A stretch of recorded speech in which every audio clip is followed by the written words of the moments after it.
कार्यक्रमाचे अध्यक्ष गुरुजन व मित्र, दाटत चालला अंधार उजळण्याच्या सुवात होई,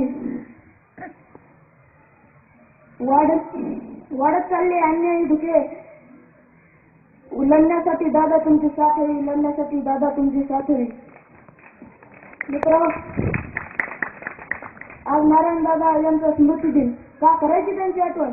जेव्हा अंधार वाढू लागतो तेव्हा उजेडाची गरज बसायला लागते. आपल्याला उजेड देणाऱ्या सूर्याला शोधावे असे वाटू लागते. पण आपल्या स्वतःच्या काळजीने काळवंडून गेलेले आमचे डोळे सूर्यही पाहू शकत नाहीत, किंवा तो न पाहण्याच आपल्या हिताचे आहे असे आपण ठरवतो. पण एखादी वेळ अशी येते की आपल्याला आपले विचार करण्यातला फोलपणा जाणवू लागतो.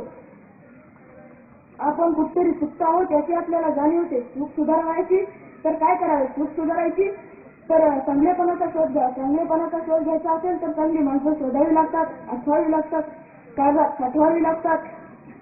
त्याप्रमाणे त्यांच्यापासून काहीतरी शिकावे लागते. त्याप्रमाणे आपले सारे आयुष्य इतरांसाठी वाहणाऱ्या दादांसारखी माणसे फक्त बोटावर मोजण्या इतकी होत आहेत. आपली वाट जाळून घेऊन आरती इतरांना प्रकाश देते. त्याप्रमाणे आपले सारे आयुष्य दीन दलित रंजल्या गांजल्या माणसांना व त्यांच्या मुलांना प्रतिष्ठा लाभो यासाठी त्यांनी शिक्षणाची महाद्वारे खणली. सागराप्रमाणे यारे यारे सारे आण वसा ज्ञानाचा घ्या रे हे नुसते सांगितले नाही तर त्यासाठी संधी उपलब्ध करून दिल्या. हा सागर अथंग आणि प्रचंड ऊर्जेचा स्रोत आहे. आम्ही करंटे या सागराच्या काठावर असूनही काही शिकत नाहीत. त्यांची समाज सुधारणा संत परंपरेचे नाते सांगणारी अशी आहे.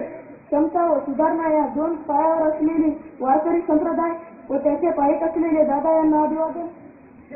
जाता मी दादांच्या जीवनावर एक कविता म्हणणार आहे.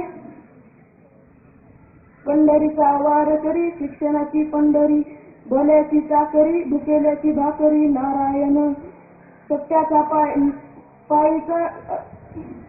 पायिक